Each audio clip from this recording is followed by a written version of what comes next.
Miami GP. Charles Leclerc's big chance to extend title led as Lewis Hamilton addresses Mercedes form. Charles Leclerc on pole ahead of Carlos Sainz and Max Verstappen, with Lewis Hamilton 6th and George Russell only 12th for Mercedes. Watch inaugural Miami GP. Live on Sky Sports F1 tonight at 8:30 p.m., with build-up from 7 p.m.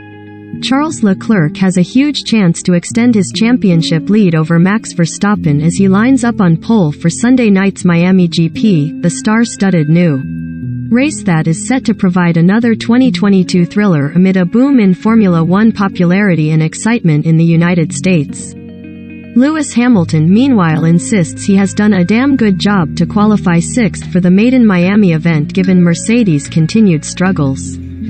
Sponsored link. Du Ta Luke Arth SUV 2021 T Kai Mi XX.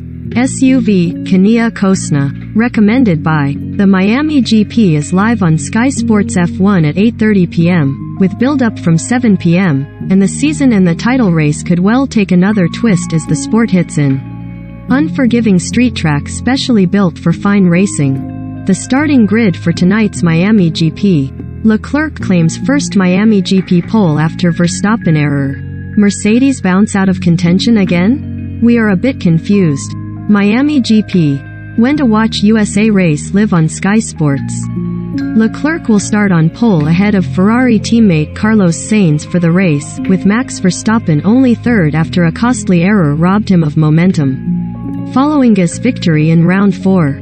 Leclerc, on the other hand, couldn't have asked for a better opportunity to build on a 28-point lead as he chases his first world championship.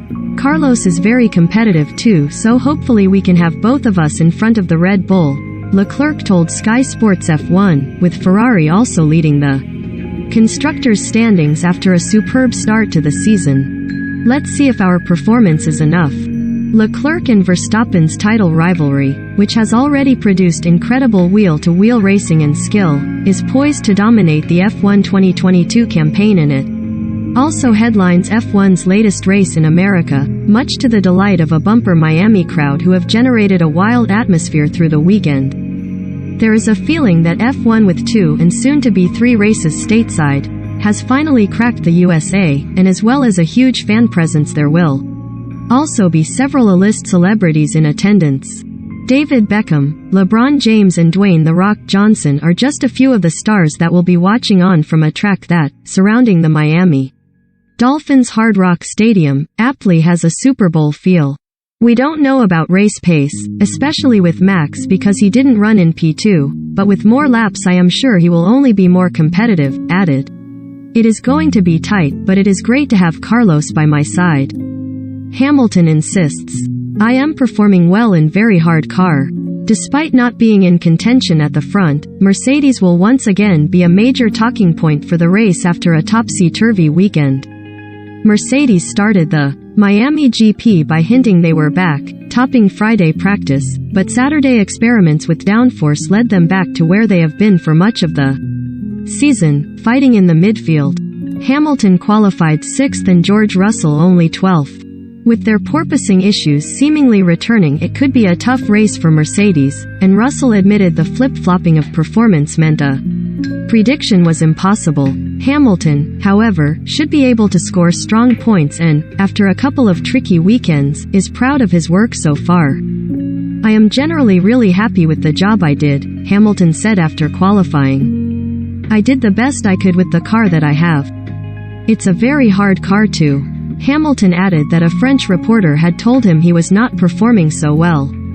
He responded to media in Miami, I did a damn good job today and I am happy with it. Drivers angry over concrete wall safety concerns. There is also an undercurrent of discontent heading into the race, specifically from drivers who have crashed over the weekend and feel F1's governing body, the FIA, are not listening to their safety concerns. Sainz and Alpine's Esteban Ocon, who both crashed heavily into the turn 14 wall during practice in Miami, with Ocon missing qualifying altogether because of it, and argued that a TechPro barrier should have been erected to soften the blow of the impact against concrete. I am sorry to be critical, but I told the FIA yesterday that my crash in second gear should not feel that hard, but today my neck was in pain a bit, said. I told them let's put TechPro there because it's a very hard concrete wall. I am pretty sure Esteban felt it too. It's one of those things that I will never understand. Sainz said he had brought the matter up in Friday's driver's briefing, but nothing had changed.